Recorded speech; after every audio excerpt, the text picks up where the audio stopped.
سورہ احزاب کی آیت نمبر 56 میں ارشاد فرماتے ہیں ان اللہ وملائکتہ یصلون علی النبی یا ایھا الذین آمنوا صلوا علیہ وسلموا تسلیما، کہ یقیناً اللہ اور اس کے فرشتے جو ہیں وہ نبی کریم صلی اللہ علیہ وسلم پر بلیسنگز بھیجتے ہیں، درود بھیجتے ہیں، سلام بھیجتے ہیں، تو اے ایمان والو تم بھی نبی کریم صلی اللہ علیہ وسلم پر درود و سلام بھیجا کرو۔ اچھا یہ سبحان اللہ کتنی خوبصورت آیت ہے۔ نبی کریم صلی اللہ علیہ وسلم نے یہ بات ارشاد فرمائی کہ جب بھی کوئی شخص نبی پر درود بھیجتا ہے تو فرشتے اس پر 10 دفعہ بھیجتے ہیں۔ اور وہ جو حدیث شاید ہم نے اس رمضان کی شروع میں شاید آپ کو سنائی ہو کہ نبی کریم صلی اللہ علیہ وسلم اپنے ممبر پر چڑھ رہے تھے اور آپ نے بولا آمین، پھر آپ نے بولا آمین، پھر آپ نے بولا آمین، تو صحابہ نے پوچھا یا رسول اللہ آپ نے آمین کیوں کہا؟ تو ایک وجہ تو یہ بتائی تھی کہ جبریل امین نے کہا تھا کہ برباد ہو جائے وہ شخص جس پہ رمضان کا مہینہ آیا اور وہ اپنے گناہوں کو نہیں بخشوا سکا، ہلاکت ہو جائے ایسے شخص کے لیے، اس پر نبی نے آمین بولا تھا۔ اور دوسرا پرتا ہلاک ہو جائے وہ شخص، برباد ہو جائے وہ شخص کہ جس کے سامنے نبی کریم صلی اللہ علیہ وسلم کا تذکرہ ہو اور وہ ان کے اوپر درود نہ بھیجے۔ تو اس کا مطلب یہ نہیں ہے کہ آپ نے ہر دفعہ جب نبی کا نام لیا جائے گا تو ہر دفعہ ہی صلی اللہ علیہ وسلم کہنا ہے۔ علماء کہتے ہیں کہ اس گیدرنگ میں ایک دو دفعہ بھی کہتے ہیں تو انشاءاللہ بات ہو جاتی ہے، اگر ہر دفعہ کہتے ہیں تو بہت اچھی بات ہے،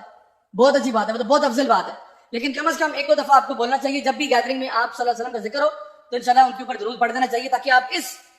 جو وعید سے باہر نکل جائیں۔ تیسری چیز یہاں پر یہ کہ ایک صحابی تھے، وہ نبی کریم صلی اللہ علیہ وسلم کے پاس آئے اور آپ نے کہا کہ یا رسول اللہ میں جب دعا مانگتا ہوں نا تو میں نے دعا کو 3 حصوں میں بریک کیا ہے، میں 1/3 حصہ جو ہے وہ آپ پر درود بھیجتا ہوں اور باقی پھر میری جو اپنی دعائیں ہوتی ہے وہ مانگتا ہوں۔ تو نبی نے فرمایا صلی اللہ علیہ وسلم نے کہ اگر زیادہ درود بھیج دو تو کیا؟ تو انہوں نے کہا چلیں یا رسول اللہ میں ایسا کرتا ہوں آدھا درود پڑھ لیتا ہوں آدھا دعا مانگ لیتا ہوں۔ تو آپ نے کہا اس سے زیادہ کر لو تو کیسا؟ تو کہتے ہیں یا رسول اللہ ٹھیک ہے میں پھر 2/3 آپ پہ درود بھیج دیتا ہوں اور 1/3 دعا مانگ لیتا ہوں۔ تو آپ نے کہا اس سے زیادہ کر لو تو کیسا؟ تو کہتے ہیں یا رسول اللہ ٹھیک ہے اگر آپ کہتے ہیں تو میں سارا کا سارا درود ہی پڑھ دیتا ہوں، دعا پہ نہیں مانگتا۔ تو نبی نے فرمایا اگر تم یہ کرو گے نا تو اللہ تعالیٰ تمہاری دعائیں قبول کرے گا بغیر تمہاری دعائیں مانگے ہوئے۔ اگر تم یہ کر دو تو اللہ تعالیٰ تمہاری دعائیں قبول کرے گا بغیر دعا مانگے ہوئے۔ So my dear brothers and sisters, ایک میں آپ کو پرو ٹپ اور برو ٹپ دے رہا ہوں، وہ یہ ہے کہ اپنی دن کے اندر نا کوئی وقت ایسا ضرور رکھیں جہاں پہ صرف آپ نے درود شریف پڑھنا ہے دعا کے طور پہ۔ آپ دعا مانگ رہے ہیں ہاتھ اٹھائیں اللہم صلی علی محمد وعلی آل محمد کما صلیت علی ابراہیم وعلی آل ابراہیم انک حمید مجید، یعنی درود ابراہیمی پڑھتے ہیں، صرف یہ کریں اور کچھ بھی نہیں۔ 5 منٹ 10 منٹ جو آپ کا دعا کا ٹائم ہے اس کو آپ اس پہ لگا لیں، بس باقی دعائیں مانگیں ضرور مانگیں۔ میں نے آپ کو بتایا نبی کی سنت ہے ربنا آتنا فی الدنیا، پورا ہم نے ایک ٹاک اس پہ کی تھی،